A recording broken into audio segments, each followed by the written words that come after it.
ایسے میں ایک پھوہڑ عورت کا تصور بھی پرکشش تھا۔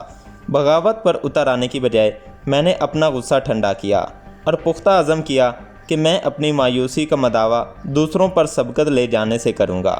میں آنرز کا طالب علم تھا، 2 یونیورسٹی ٹیموں کا کپتان اور اسکول کے اخبار کا ایڈیٹر۔ میں نے مضبوط ارادہ کیا ہوا تھا کہ میں اپنے امیر ہم جماعتوں سے آگے نکلوں گا اور ٹلٹن کو ہمیشہ کے لیے خیر آباد کہہ دوں گا۔ آگے چل کر مجھے کھیلوں کی بنیاد پر براؤن کے لیے ایک مکمل وظیفہ ملا۔ میرے والد نے مجھے سمجھایا کہ خدا نخواستہ کھیلوں کی دنیا میں تمہاری ٹانگ ٹوٹ جائے تو کیا یہ بہتر نہیں کہ تم تعلیمی وظیفے کی طرف جاؤ۔ میں بل کھا کر رہ گیا۔ میرے خیال کے مطابق مڈل بری محض ٹلٹن ہی کی توسیع یافتہ شکل تھی، اس فرق کے ساتھ کہ وہ دیہی نیو ہیمپشائر کی بجائے دیہی ورمنٹ میں واقع تھی۔ مانا کہ یہاں مخلوط تعلیمی نظام مروج تھا، لیکن میں ایک غریب طالب علم تھا اور باقی سب دولت مند خاندانوں سے تعلق رکھتے تھے۔ علاوہ ازیں میں گزشتہ 4 سالوں میں کسی لڑکی کے ساتھ مل کر سکول نہیں گیا تھا۔ مجھ میں خود اعتمادی کا فقدان تھا۔ میں اپنے آپ کو دوسروں سے کم تر سمجھتا تھا اور حقیقت یہ ہے کہ میں بہت زیادہ غم زدہ تھا۔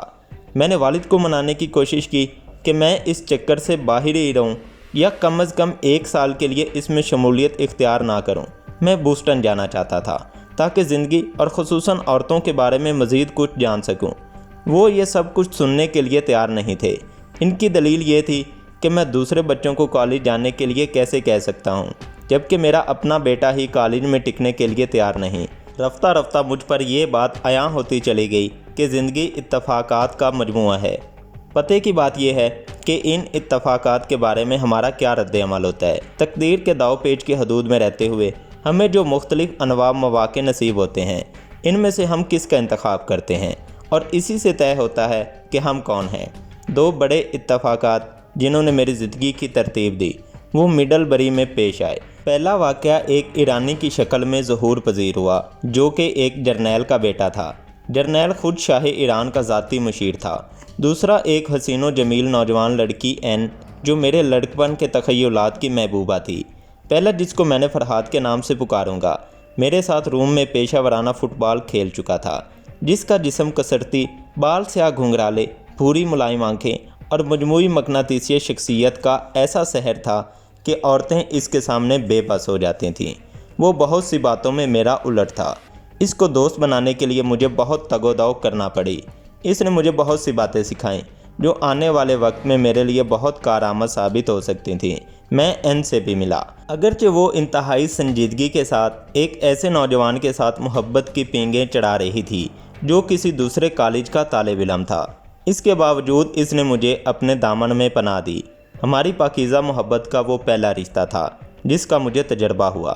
فرحاد نے مجھے شراب نوشی، پارٹیوں میں جانے اور والدین کو نظر انداز کرنے کا حوصلہ دیا۔ میں نے فیصلہ کر لیا کہ والد کے ساتھ کھاتا برابر کرنے کے لیے میں تعلیمی لحاظ سے لنگڑا لولا ہو جاؤں گا۔ میرے گریڈ گرتے چلے گئے اور میرا وظیفہ بھی ختم ہو گیا۔ تعلیمی سال کے دوسرے سال کے درمیان میں نے فیصلہ کیا کہ تعلیم جاری نہیں رکھوں گا۔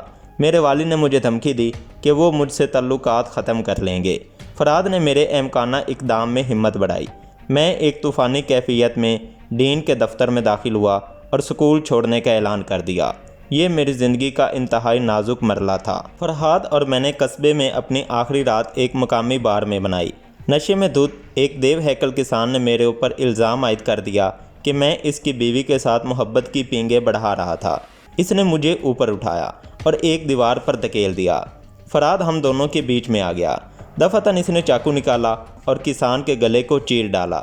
پھر وہ کمرے میں کھینچتا ہوا مجھے ایک طرف لے گیا اور کھڑکی سے باہر دھکیل دیا۔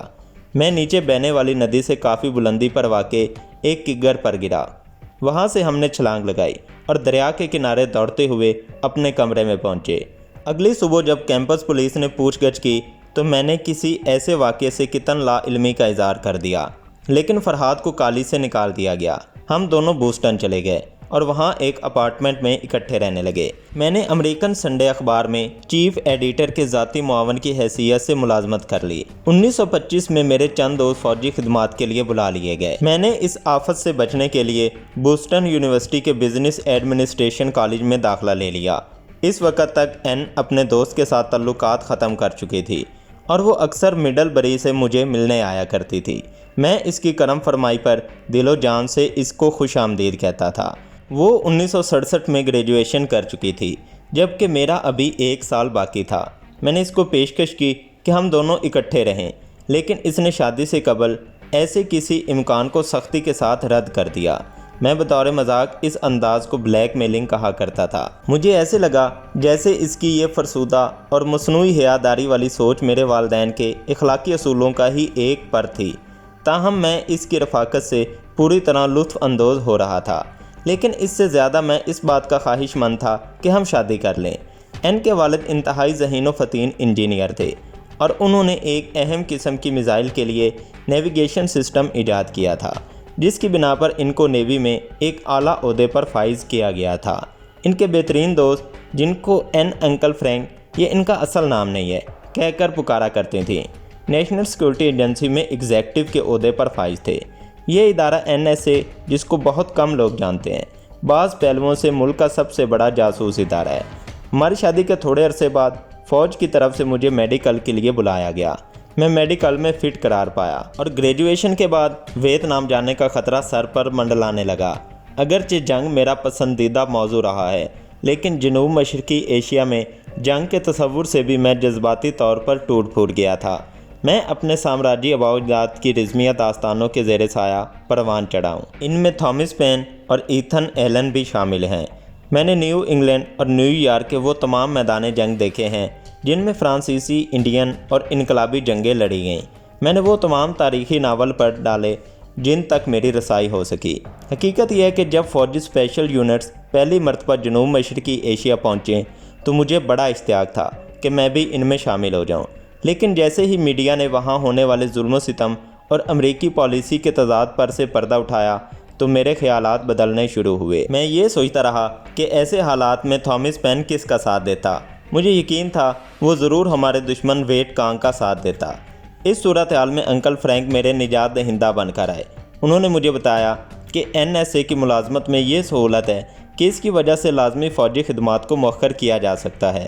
انہوں نے اپنی ایجنسی میں میٹنگز کا ایک سلسلہ شروع کروایا جس میں دن بھر کی تھکا دینے والی طویل لکھائی شامل تھی۔ مجھے بتایا گیا کہ ان ٹیسٹوں کے ذریعے یہ طے کیا جائے گا کہ میں NSA میں داخلے اور تربیت کے لیے موزوں امیدوار ہوں۔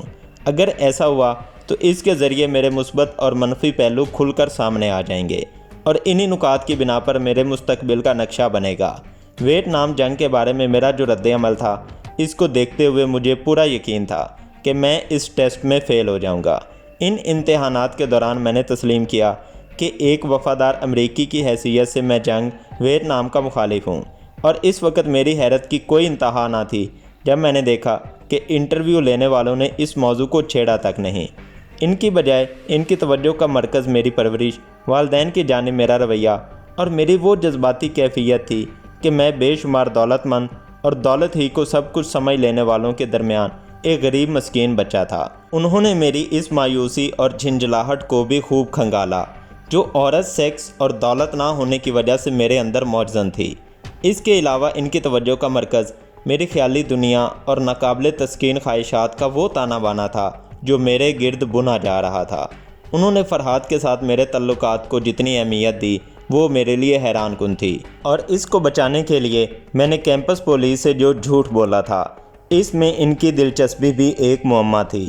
یہ تمام معاملات شروع میں تو مجھے منفی لگے اور میں نے سوچ لیا کہ NSA میں کامیابی ممکن نہیں، لیکن انٹرویو کا سلسلہ جاری رہا جس کی وجہ سے تصویر کا دوسرا رخ نظر آنے لگا۔